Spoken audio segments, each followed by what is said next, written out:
Since the Renaissance, both performing and non-performing artists have been self-employed through the sale of their work. This video series will introduce you to several Midwest entrepreneurs who have turned their art into flourishing enterprises.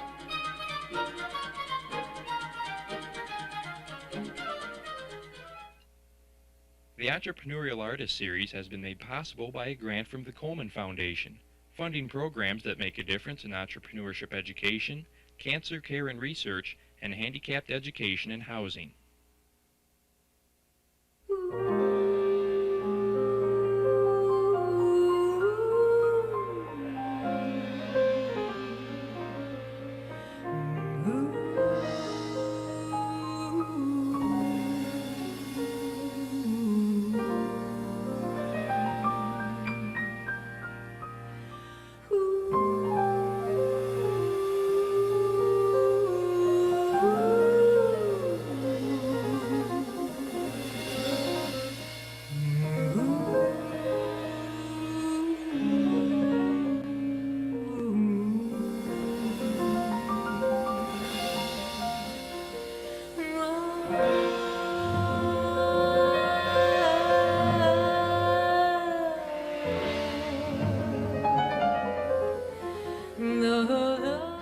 I'm Julie Swanson.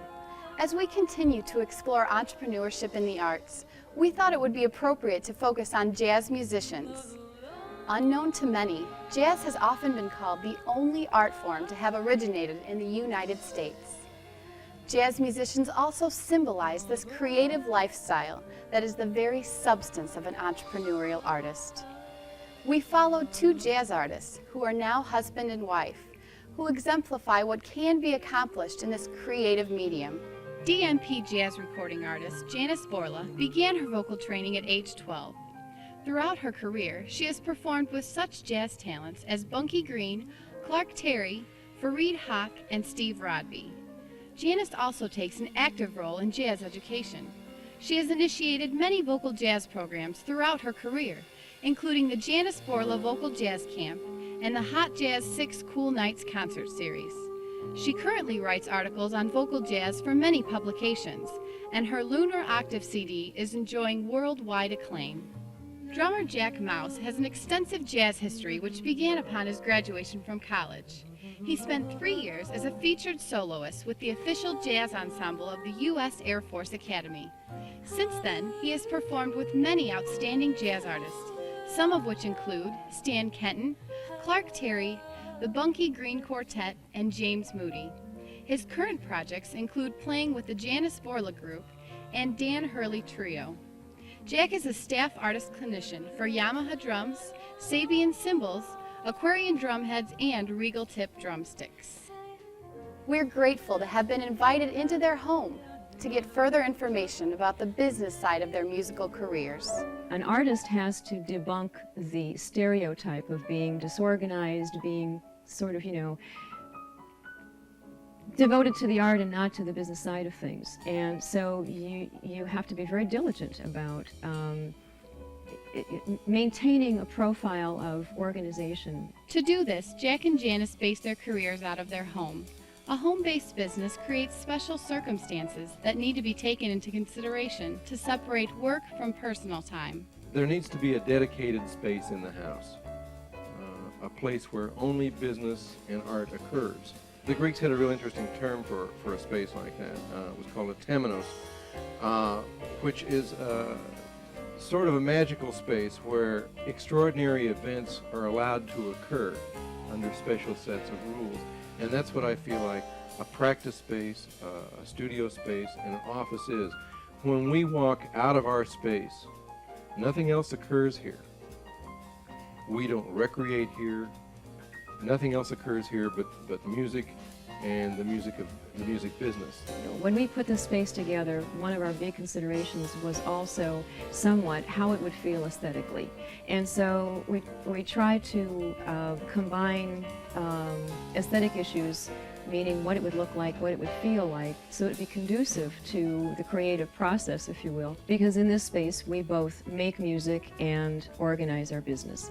And so we went for as much light as we possibly could. We chose a house that would allow us to have windows down here, lighting and so forth.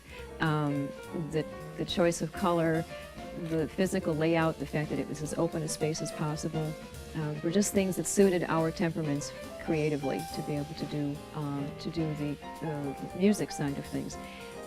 Having said that, certainly, no matter what your space is, whether it's small or modest or able to take it and invent it from scratch, one of the things we have to always think about is the fact that it would have to have access to the equipment that we need, so that not only instruments but the computer, we wanted to equip it with business equipment that would allow us to be able to flow with business as versus having to stop what you're doing, take it out elsewhere. And so one of the first priorities was to get a photocopier, a fax line, and all of that.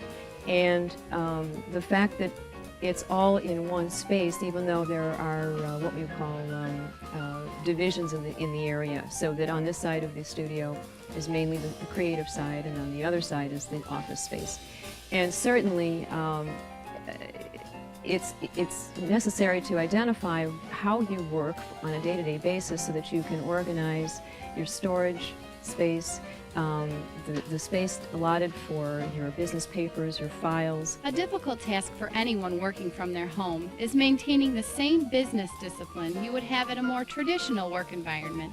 One of the things that keeps you disciplined in terms of business is creating a viable routine for yourself. And this routine, it typically includes some sort of practice activity where you're actually singing or Jack's playing drums. But it also has to do partially with study, meaning what are you listening to currently musically, what are you reading about the music, whether music journals or whether the latest book on improvisation or whatever. It involves certainly devoting a certain amount of time in the day to business matters, business correspondence, business phone calls. And you know, the wonderful thing about being self-employed is that you can determine those things based on what suits your internal clocks. If business discipline can be achieved, working from home has many advantages. We set our own work schedules here. We, if we want to get up at 3 o'clock in the morning and come down here and work, if you're inspired by an idea and you can't sleep, you can actually get up, walk right down to this space and get it done.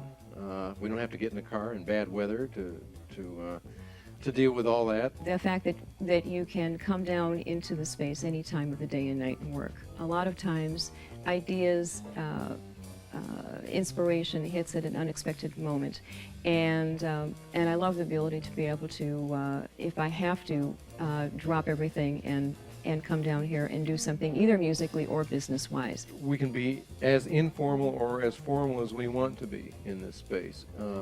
We have space here where each of us can practice individually. We can rehearse here. We can have other musicians over to rehearse projects here. We can have business meetings here. We can take care of our business work. Like I say, we're our own, we set our own schedules here. And that's a luxury. Disadvantages, probably space. If we had to look at it again, or the next time we do look at it, we can only practice one person at a time down in this space. When I'm practicing, Janice can't practice, and vice versa. The next space that we get into, we're going to try to make sure that we each have our own individual practice spaces where we can work at the same time. It takes some scheduling, but we've managed to be able to figure out how to work around it. But yeah, it's mainly space limitations right now. A large part of any musician's career is recording their work and marketing themselves. Making a CD or a demo is not as easy as stepping into a studio and turning on the microphone. A lot of planning needs to precede any recording if it is to represent who you are as an artist. We started with experimenting with instrumentation and personnel until we found a combination that suited what we wanted to do musically at the time. we decided upon a general concept that would unify the project artistically. I selected the repertoire that would go along with that concept. We worked down arrangements together, both Jack and I, and eventually with the other players on the album. And a lot of times, one of the first things you do, or one of the steps you take before you go into the studio, is to try out the material a while, let it get seasoned, get people accustomed to playing together. We set rehearsal time before going into the studio, did the recording itself, did the mixing ourselves, and we eventually presented or ended up with a cassette that we were able then to send out to various record labels and to see if they would actually do the manufacturing distribution. The record company, of course, pays for the manufacture of the record, of the artwork. They pay for distribution to key radio stations and journal reviewers. And we, on the other hand, actually paid for a public relations firm to assist us in generating interviews that would generate airplay, that would generate record reviews. And so it's all very much related, and the whole trick to getting that out and effectively running for you is that all of those activities have to happen sort of simultaneously, so that airplay bolsters the fact that the record is available somewhere for you to be able to buy it, and vice versa. The moral of this story, I think, is that even though you can't always foresee what the decision is going to be, why someone will hire you or put out your product, nonetheless, I think you have to be guided by your own instincts as to what will represent you in terms of a product the most effectively. It speaks to your integrity as an artist, and in the best of cases, if your timing and your luck is with you, then that will be perceived and will be responded to. I think most young musicians and young artists are much too eager to get their work recorded. I know people who are, if they don't have a CD out by the time they're 25 years old, they think they're a failure. Most jazz musicians hit their stride in their 50s and 60s. That's usually when they're playing their best. The industry has placed a lot of pressures and put out a lot of propaganda about young musicians recording and all this business. I think before people are recorded, they need to have something to say, and that takes a long time to learn. It takes a long time to play the way you want to play, and it doesn't happen by the time you're 25. As with any entrepreneurial artist, a musician needs to keep a full schedule so they can continuously practice their art. Experience has helped Jack and Janice find a successful strategy. This is a word-of-mouth business amongst musicians. One musician knows another musician. My first high-profile big band jobs were through a guy that was already on the band, and when the band needed a drummer, he says, "I know a guy we can call." Most musicians anymore make those contacts in college. Other people, their fellow students that they go to school with, and one of them gets a job, and then he recommends his old college mates for those positions as they open up. Those sorts of things sort of happen. The business of making contacts, I think, is real important. This is a real social business. After you've been in this business a while, people know who you are and they contact you. That's the easy ones. Boy, if I can get someone to call us, we can almost book that immediately. Your responses are in direct proportion to how many contacts you make. If you can land 10% of your cold calls or personal calls that you initiate, you're way ahead of the game. 1 out of 10, that's not bad. 10 out of 100, I can live with that. And also, one of the things to consider is how long sometimes it takes to bring something to fruit. In other words, for every contact we make, I'll bet it's a year or two before we actually, sometimes even 3, before we see it booked. But the key is to follow up and to just sort of remind them that you're still out there. And a lot of times they will tell you that no, this year's booked, but let's look at it again next year. Sometimes it takes 2 or 3 different publicity packets, but you know, that's the cost of doing business, and you just do that, and eventually, if you stick with it, it'll get done. Well, and we maintain what we call activity charts on each one of our contacts, which is basically a record of past conversations, what was said, when you were supposed to call back. A lot of time can go by between phone calls, and you forget. You say, oh, gee, I was supposed to call that person. What do you suppose we said? Right. Or did we quote a price, and if our price has gone up? So this is something that includes not only your basic contact name, address, phone, but also a record of any correspondence, what you sent out, what the response was, and synopsis of what occurred on the phone. And a lot of times your contacts will change, but the point is, if you have some sort of documentation, it's a lot easier to follow up. Being a good artist should not be the only focus of your business. Both Jack and Janice have developed a full range of professional skills that allow them to keep their careers growing. The most obvious thing we do, we are concert performers, but we have to wear an awful lot of hats in order to pull off both our collective careers and our individual careers, and even some peripheral careers who often depend on us for income. Like I say, we're certainly concert performers first and foremost. We're also recording artists. We record our own albums. We participate on other people's recording projects. Yes, we are teachers, which takes up a great deal of our time. I know that Janice teaches jazz voice. She teaches improvisation. She teaches a jazz history course at college. I teach drum set. I teach student ensembles, both large and small. We're both college administrators. We head up programs. We're event producers. Janice produces this huge event every summer. Yes, the vocal jazz camp that is currently in place at North Central has been going on for several years now, and that certainly is an event that represents to me, or is a microcosm of the huge amount of skills that you end up developing in addition to your innate musical or artistic skills. I have to do everything from beginning to end in terms of organizing, conceiving of what's going to happen from the time we start planning until we put it to bed. Everything from grant writing to hiring the personnel and working out the contracts, booking the space with the college, serving as publicist, organizing the marketing, making sure that student information and enrollment materials are there for them, dealing with planning the budget and maintaining that, certainly producing the event not only as an educational event but as a concert production, fundraising, the setup of the concerts, staffing it, supervising student help.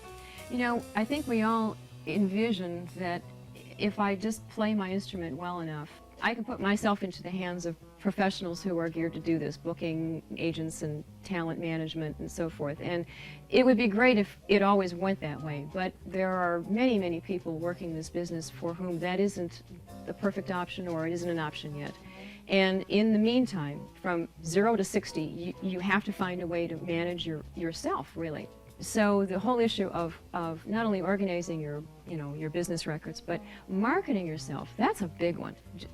Not only in terms of creating your own music, in our case, but your business card look, or your stationery, or just making sure you've got enough of it around, that kind of thing.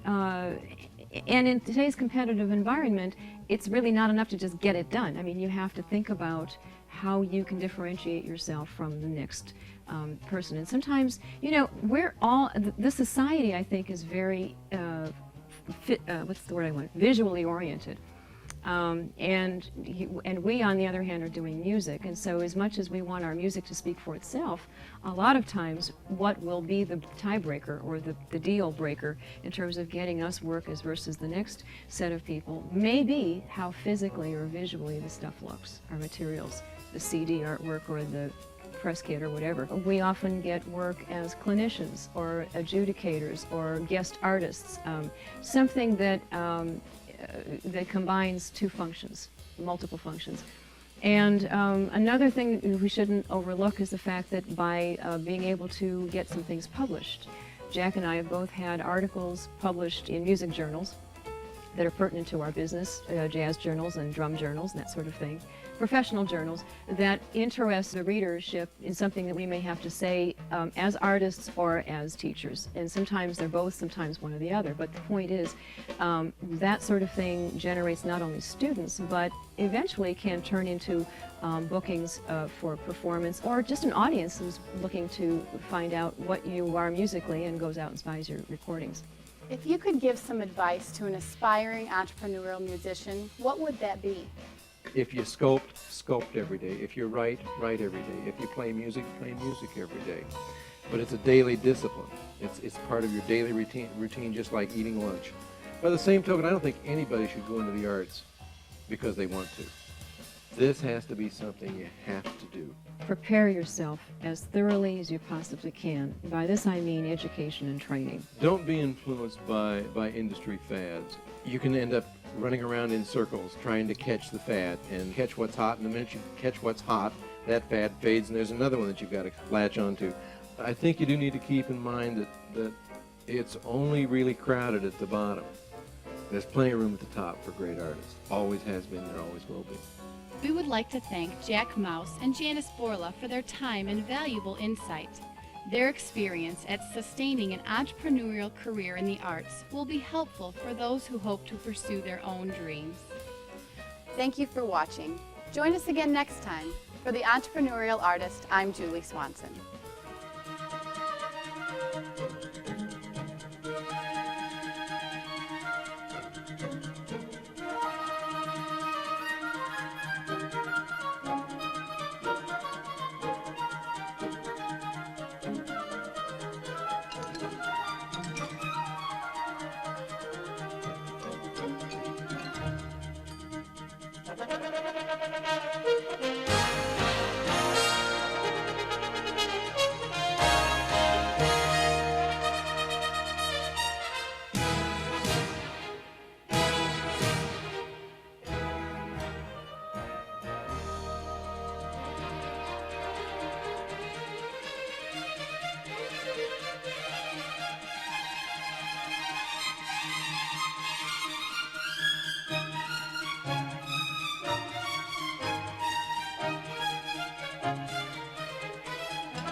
The statements provided by Jack Mouse and Janice Borla are not necessarily representative of those held by the North Central College Center for Entrepreneurship and Small Business or the Coleman Foundation.